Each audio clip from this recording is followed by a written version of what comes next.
Të dashur shqiptar, njerëzit e mi e kanë konsideruar publikimin e fjalorit të gjuhëve indo-europiane në vitin 2004 një fatkeqësi. Pse? Sepse në këtë fjalor krahasohet gjuha shqipe me gjuhën slave, me gjuhën gjermanike dhe me gjuhën greke. Vetëm për këtë fat që un kam përkthyer fjalorin e gjuhëve indo-europiane në anglisht, kjo ishte një sakrilegj i madh për njerëzit e mi. Tani mendoni se si reagojnë ata kur dëgjojnë që mbishkrimet e lashta ilire ishin në helenisht. Dhe ky zbulim është bërë krejt papritur, duke parë intervistën e Neritan Cekës me Zgarbin, dhe atje unë vura re që Zgarbi thoshte që këto mbishkrime janë greke. Neritan Ceka thoshte këto janë ilire. Do më thënë, nuk kuptonte stërgjyshrit e shqiptarve. Megjithatë, kur unë lexoj disertacionin shkencor të Neritan Cekës, që aty ai deklaron që këto janë greke, unë u tmerrova komplet. Dhe pastaj lexova që edhe babai i tij, Hasan Ceka, në kohën e komunizmit, në kohën e reaksionit komunist, që ishte shumë patriotik, ai deklaron Neritan Ceka që këto mbishkrime janë greke. Pra as Neritan Ceka, as Hasan Ceka dhe as Olgita Ceka nuk e kanë fshehur kur që këto mbishkrime janë greke. Ata në të gjithë intervistat e tyre thonë që këto janë ilire. Kemi të bëjmë me një familje prej 3 brezash që ka deklaruar në të gjitha punimet e tyre shkencore që kemi të bëjmë me mbishkrime të pastra greke. Ndërkohë që në të gjitha intervistat e tyre, Hasan Ceka, Neritan Ceka dhe Olgita Ceka, ata deklarojnë që këto mbishkrime janë jo greke. Pra, duke parë këtë reagim të Neritan Cekës, unë vendosa ti studioj edhe një herë këto mbishkrime dhe të shikoj a janë greke, a janë shqiptare, a janë ndonjë gjuhë tjetër indo-europiane. Dhe çfarë del? Del që gjuha greke nuk ekziston. Del që çdo qytet-shtet ka patur dialektin e tij të veçantë, të ndryshëm nga një qytet-shtet tjetër grek. Madje kanë patur alfabetet e tyre që nganjëherë ishin krejt ndryshe nga alfabeti fqinj. Dhe njëta shenjë përdore për tinguj të ndryshëm në alfabetet të ndryshëm me të njëjtën origjinë, alfabetin fenikas. Gjëja më e tmerrshme është se kryeqyteti i perandorisë fenikase ka qenë në Finiq, në Shqipëri. Kryeqyteti i tyre quhej Foinike. Pra për herë të parë, alfabeti fenikas është shfaqur në Shqipëri. Që ta dini. E këtë se di njeri. Foinike do thot ngjyrë kuqe, e përdornin një lëng të nxjerr nga kërmijtë e detit, nga molusqet, për të ngjyrosur pelerinat e perandorëve. Ishte shumë i shtrenjtë ky lëng, sepse ngjyroste në mënyrë të përhershme rrobat. Dhe nuk hiqej, ishte ngjyrë që mbetej përgjithmonë. Era e tmerrshme e këtyre kërmive ishte llahtarshme dhe këto rroba duhet të laheshin disa herë që të dilte kjo era e peshkut. Fenikasit këtë teknikë e kishin të përkryer dhe e mbanin sekret madh. Dhe deri në fund të perandorisë fenikase nuk u mësua se si ngjyrosin ata rrobat. Çfarë teknike përdornin për ta nxjerrë këtë lëngun e kërmijve. Kështu ata e ngritën perandorinë e tyre me lëngun e kërmijve të dashur shqiptar. Ishte e paguar me ar. Ky lloj lëngu që ngjyroste rrobat e perandorëve me të kuqe. Flamuri që përdorim ne me të kuqe quhet flamur ose rroba e perandorit, veshja e perandorit. Flamuri ynë është veshje perandorake. Dhe mënyra se si ngjyrohej flamuri ynë ishte shumë e rëndësishme.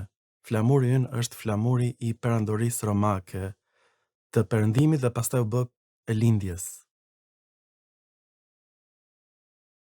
Shqiponja me dy krere jona, që ta dini juve, është shqiponja e Vorjo e Pirit. A u tmerruat tani? Vorja e Piriotët që duan të pushtojnë Shqipërinë, përdorin të njëjtin flamur, të njëjtin shqiponjë, sepse kjo është shqiponja bizantine të dashur shqiptar.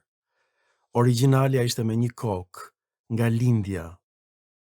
Kjo lloj shqiponje ishte mbrojtësia e Zeusit. Quheshte Arbanon, shqiponja bishtbardh. Kjo është shqiponja e principatës së parë shqiptare. Princi i parë shqiptar quheshte Progoni, që do të thotë mbes në gjuhën helene. E tmerrshme. Pra flamuri ynë është flamuri i Vorjo Epirit të dashur shqiptar. Prandaj dhe hoxhallarët shqiptar nuk e pëlqejnë këtë flamur, që ta dini, është flamur grek. Duhet ta heqim flamurin e Vorjo Epirit nga flamuri ynë. Duhet ta ngrejmë çdo simbol nga e para. Të gjitha simbolet që kemi ne janë simbole bizantine.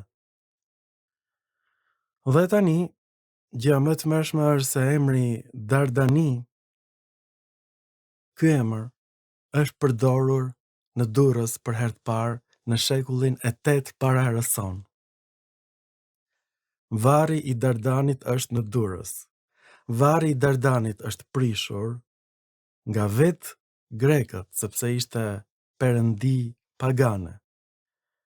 Dhe grekët kristian vendosin të shkatrojnë të gjitha simbolet pagane nga shekulli 3 deri në të 6 të erës sonë. Shkatrojnë këtë sarkofagun e Dardanusit dhe e përdorin pllakën e Dardanit për të mbuluar një varr tjetër me urna të djegura, një varr romak. Kështu ka mbijetuar mbishkrimi i Dardanusit nga shekulli 8 para erës sonë. Emri Dardanus nuk është gjetur në Dardani, është gjetur në Durrës të dashur shqiptar. Ky është lajmi më i madh i të gjitha kohrave, zbulimi më madhështor i bërë deri tani. Në këto momente, njerëzit e mi të familjes sime po mbajnë flokët, po shkulin flokët. Çfarë po bën ky njeri?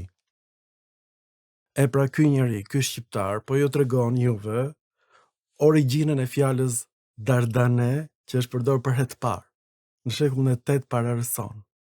Është për të qarë, është e jashtëzakonshme kjo që kam gjetur. Krejt rastësisht nga Neritan Ceka, i cili tha që këto janë ilire, këto mbishkrime.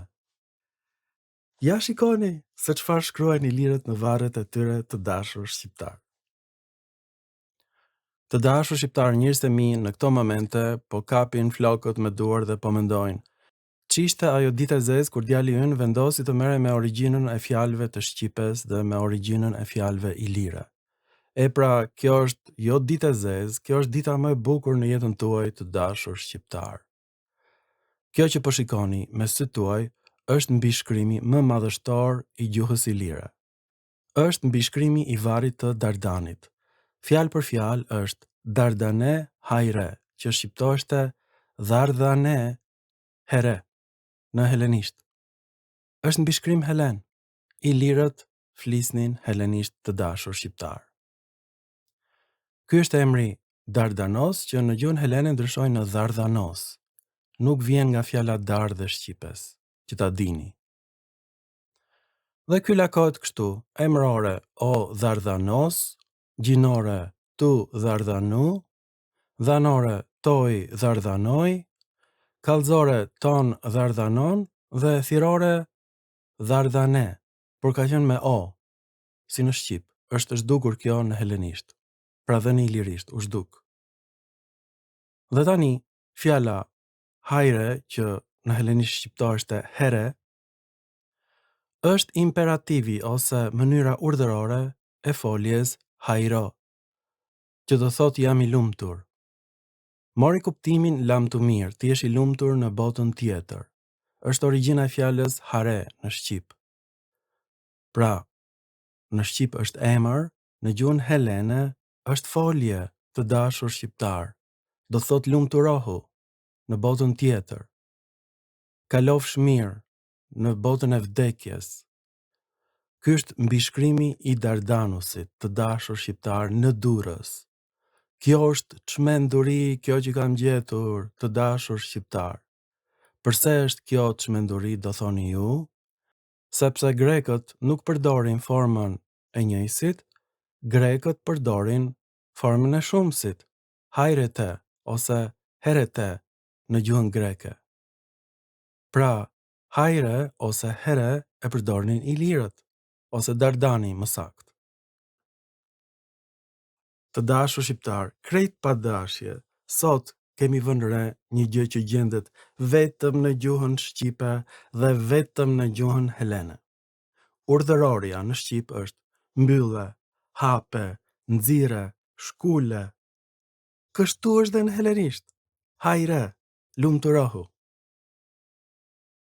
Po kjo nuk është tipike helene, kjo mënyrë, kjo është vetëm në shqip. Gjendet në disa folje në helenisht, por kjo gjendet në shqip gjithmonë. Të merë. Të dashur shqiptar, e kam lënë dhe adresën e saktë në internet ku mund ta verifikoni këtë zbulimin tim, dhe në gjuhën ilire ka ndodhur një gjë e jashtëzakonshme. Emrat në thiror mbarojnë me të njëjtën mbaresë si emrat e shqipes që vinë nga mënyra urdhërore e ilirishtes. E përsëris, në gjuhën shqipe, kështu mbarojnë të gjitha foljet në urdhërore: hape, nxire, shkule, prishe, ndërsa në helenisht këto janë folje shumë të ralla. Dhe kjo folje, hajre ose hare në gjuhën helene, ka diktuar vokativin e ilirishtes dhe të helenishtes. Ky vokativ është vetëm në helenisht, ilirisht dhe shqip. E përsëris, folja ka diktuar vokativin. Ky është një tipar që nuk gjendet në asnjë gjuhë indo-europiane, është vetëm në shqip dhe në helenisht. Mënyra urdhërore ka diktuar mbaresën e vokativit, sepse kështu shkruheshin të gjitha epitafet në helenisht dhe ilirisht, në të gjitha dialektet helene. Ilirishtja është dialekti dorik. Shqipja sot përdor të njëjtën mënyrë urdhërore si helenishtja lashtë. Asnjë gjuhë tjetër indo-europiane. Kjo është veçori e shqipes dhe helenishtes. Këtë nuk e ka zbuluar as Majri, as Pederseni, as Jokli, sepse askush nuk e di që shqipja është pasardhëse e ilirishtes ose dialekti dorik. Në këtë moment, njerëzit e mi po u lërin e mendoj tani, i shikoj se si shkulin flokët, thonë ç'po bën ky njeri. Unë po e tregoj se si krijohet mënyra urdhërore në shqip, që është tipike e shqipes. Dhe nga një herë e foljeve në helenisht, por të helenishtes së lashtë, që ta dini. Tani çmenduria më e madhe është kjo: zgjedhimi i foljeve në helenisht nuk është gjetur kurrë. Gjuha helene ka qenë gjuha e qytet-shteteve helene, pra nuk ekziston.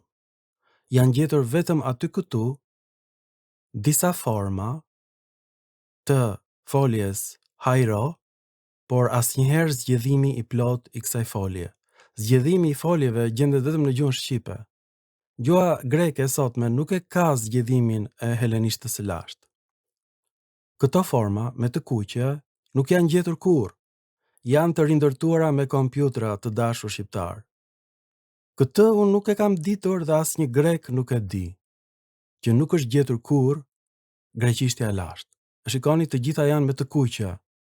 Në greqisht ekziston vetëm forma hajre e gjetur në varret ilire. Kjo folje është e rindërtuar. Ju keni dëgjuar shpesh në televizion studën e etimologjisë të deklaroj të gërthas më të madhe që gjuha greke nuk ekziston, por ajo përsërit fjalët e autorëve të Akademisë Austriake. Vërtet, gjuha greke nuk ekziston.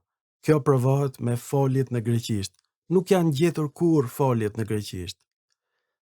Zgjedhimi i foljeve në helenisht është i rindërtuar. Nuk ekziston gjuha helene. Këto janë dialekte të qytet-shteteve greke. Në Durrës është folur dialekti dorik.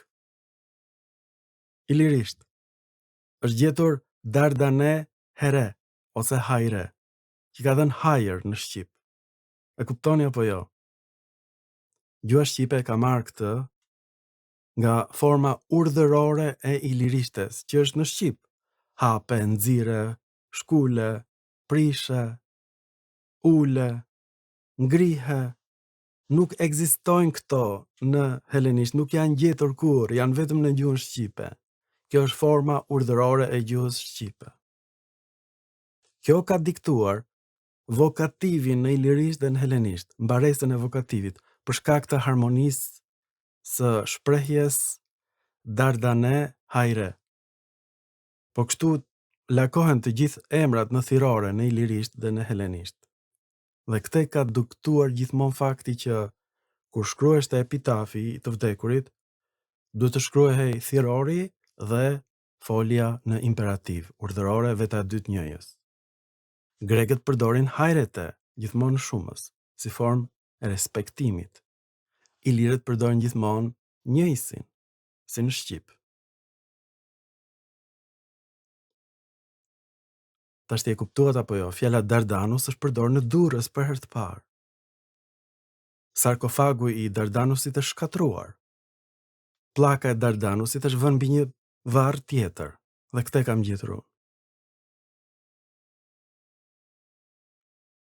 Tani e kuptuat që gjitha këto filma janë bërë për njerëzit e mi, nuk janë bërë për ju. Dua që t'i bind ata që këto janë zbulime të mëdha. Ju faleminderit për vëmendjen dhe mirupafshim në filma të tjerë shkencor, kushërinj të mi të dashur, kudo që jeni në botë.